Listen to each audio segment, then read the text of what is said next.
Hello hello, j'espère que vous allez bien. On se retrouve aujourd'hui pour une vidéo où je vous présente les 10 livres que j'ai envie de lire en 2025.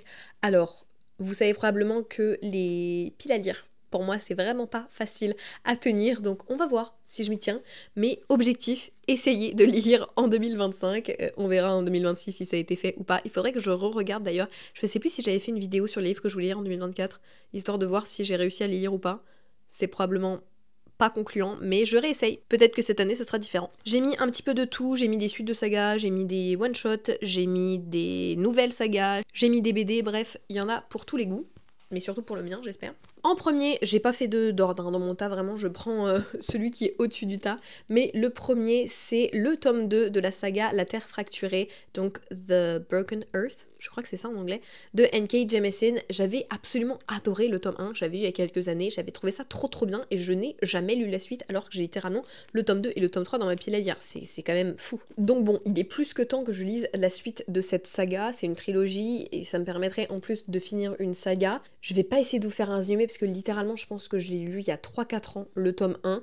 Donc pour le coup je vous laisserai aller chercher le résumé et là j'ai que le résumé du tome 2, mais c'est une saga de fantasy adulte qui est extrêmement bien faite. Franchement le world building et le système de magie est génial et les plot twists étaient mais splendides. Donc vraiment objectif 2025, je termine cette saga. Après, j'avoue que je me suis facilité les choses parce que j'ai aussi choisi des livres où j'ai planifié des lectures communes. Comme ça, je suis à peu près sûre que normalement, je vais le lire cette année. Notamment Le Dernier Combat de Sarah El Harifi, donc l'autrice de Feybound. Et celui-ci, je vais normalement le lire avec ma copine Mathilde Duconte, Mes Douces Lectures.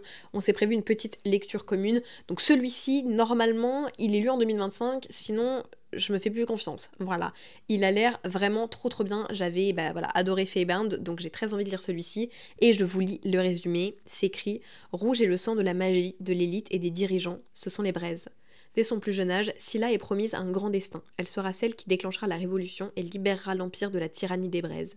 Mais son étincelle s'est éteinte le jour où elle a vu sa famille se faire assassiner. Bleu est le sang des pauvres, des travailleurs et de la résistance, ce sont les cendres. Anour est une cendre qui a grandi cachée au milieu des braises, maltraitée par sa mère, l'une des dirigeantes de l'Empire. Lorsqu'elle rencontre Scylla, un feu s'allume en elle qui pourrait aussi bien détruire l'Empire que consumer leur cœur. Transparent est le sang des esclaves, des opprimés, des invisibles. Ce sont les hanteurs. Lorsque le gouvernement organise une série d'épreuves afin de trouver de nouveaux dirigeants, Scylla et Anour décident d'y participer. Elles sont aidées par Assa, une hanteuse, qui pourrait être le maillon manquant permettant de révéler les plus sombres secrets de l'Empire. L'alliance des 3 femmes attisera le brasier d'une révolution nouvelle, une révolution qui fera couler beaucoup de sang.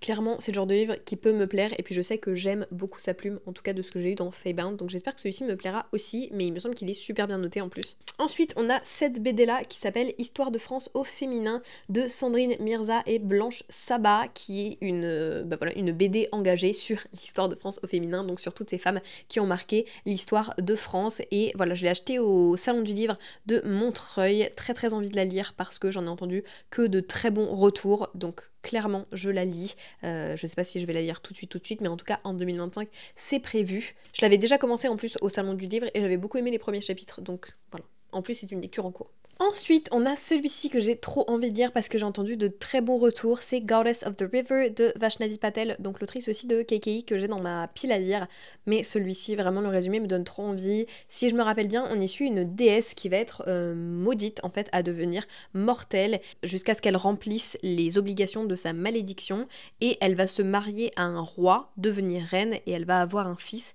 sauf qu'au moment où elle va être libérée de sa malédiction, eh bien elle est obligée de laisser son fils derrière, son fils qui lui aussi, voilà, va passer un pacte qui va lui imposer des choses et on va y suivre un petit peu leurs 2 histoires, leur destinée. Ça a l'air trop cool, l'édition est vraiment magnifique en plus, donc clairement j'ai trop envie de le lire et voilà, j'espère que ça se fera en 2025. Celui-ci est absolument sublime, c'est le tout dernier Alison Saft, A Dark and Drowning Tide. J'avais adoré La Chasseuse et l'Alchimiste de cette même autrice, donc voilà, j'ai trop envie de découvrir celui-ci. Il me semble que c'est une romantaisie avec une romance queer.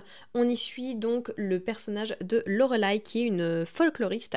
Elle part dans une sorte d'expédition pour aller trouver une source magique à la demande du roi qui lui permettrait d'obtenir, je sais pas, des capacités magiques. Sauf que l'expédition commence très très mal quand le mentor et le leader de l'expédition, donc le mentor de Lorelai et le leader de l'expédition, se fait assassiner sur le bateau. Et donc Lorelai, elle se retrouve un peu à devoir tout diriger et à essayer de comprendre qui a fait le coup. Et la seule personne en laquelle elle a confiance, en tout cas où elle est à peu près sûre que c'est pas elle qui a fait le coup, eh bien c'est sa rivale de toujours, la magnifique Sylvia von Wolf. Et voilà, elles vont devoir un petit peu s'allier pour essayer de comprendre ce qui s'est passé et découvrir le meurtrier avant qu'il ne le frappe à nouveau. Sauf qu'en même temps, il y a plein d'autres dangers qui rôdent, des forêts qui se réarrangent durant la nuit, des rivières avec des dragons et des animaux qui changent d'apparence avec une soif de sang. Bref, ça a l'air vraiment trop cool. Donc objectif, le lire très bientôt. Celui-ci, je suis vraiment 99% sûre de le lire cette année, tout simplement parce que un motif de cette autrice a été mon premier coup de cœur de 2025. Celui-ci, c'est Le Chant du Rossignol de Christine Hanna, et j'ai adoré The Woman, que j'ai lu pareil dans le cadre de ma vidéo sur les Goodreads Choice Awards. Et j'avais un petit peu d'appréhension parce que je m'étais dit, la fiction historique, c'est pas forcément un genre que je lis beaucoup aujourd'hui. Je le lisais beaucoup avant, mais je me suis un petit peu éloignée de ce genre-ci et je l'ai redécouvert avec The Woman, et j'ai redécouvert à quel point j'aimais ce genre en fait.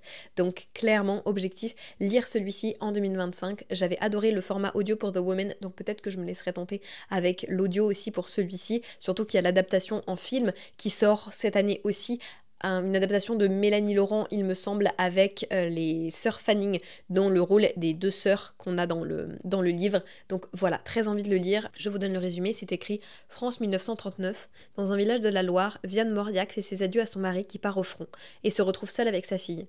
Très vite, elle est forcée d'accueillir un officier allemand sous son toit. Elle choisit de protéger sa fille avant tout, quel qu'en soit le prix. Sa sœur cadette, Isabelle, 18 ans, s'installe à Paris le jour de l'entrée des Allemands dans la ville. Impétueuse et pleine de conviction, elle s'engage dans la résistance sous le nom de code Le Rossignol. Deux sœurs, deux destins, chacune jouant sa propre survie dans la France occupée par les nazis. Voilà. Un roman sur l'amour, la liberté, les idéaux et le rôle des femmes pendant la guerre.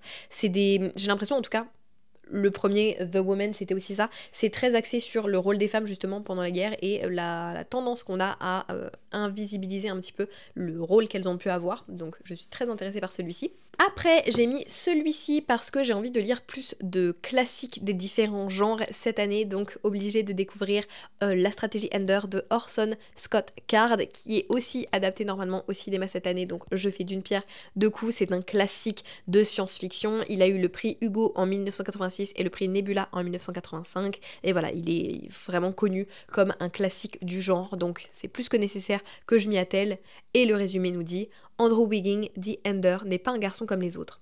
Depuis sa naissance, ses faits et gestes sont observés par l'intermédiaire d'un moniteur greffé dans son cerveau, car ceux qui l'ont conçu ambitionnent de faire de lui le plus grand général de tous les temps, le seul capable de sauver ses semblables de l'invasion des Dorifors.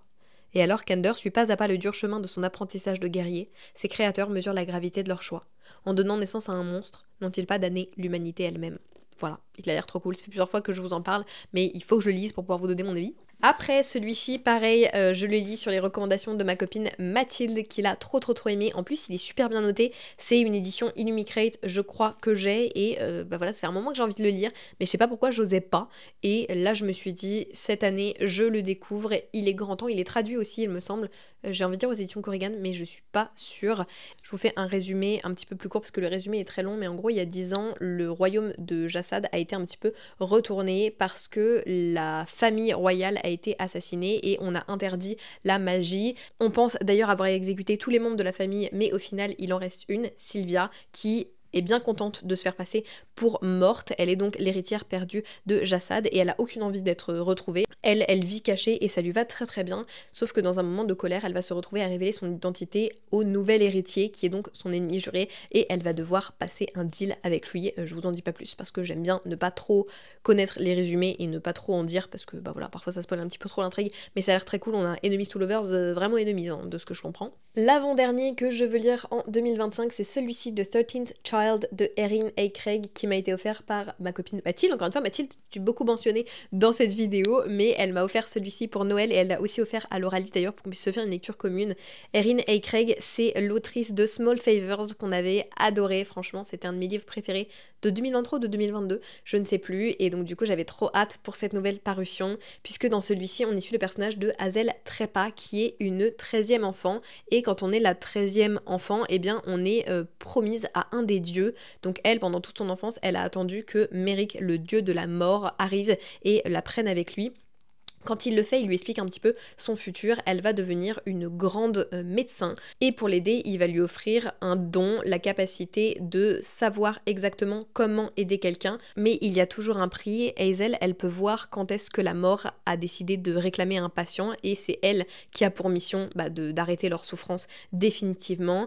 Et elle va faire la rencontre d'un prince qui s'appelle Léopold. Le gros problème étant qu'elle peut voir qu'il est marqué par la mort et donc elle va devoir décider si elle veut aller contre la volonté de la mort elle-même. Ça a l'air absolument trop cool et si c'est similaire à Small Favors, je pense que je vais adorer. Et le dernier livre que je veux lire en 2025, alors j'avoue que celui-ci, je triche un petit peu parce que pareil, on a une lecture commune qui est prévue avec mon copain sur celui-ci, notre première lecture commune en 8 ans, plus de 8 ans de couple, c'est la première fois qu'on va lire un livre ensemble, donc j'ai trop hâte. Voilà, c'est La Horde du Contrevent de Alain Damasio. On l'a commencé, on a lu les 2 premiers chapitres, mais on va y aller un petit peu doucement parce qu'on le lit au rythme de mon copain, donc je pense qu'on va lire un chapitre par jour.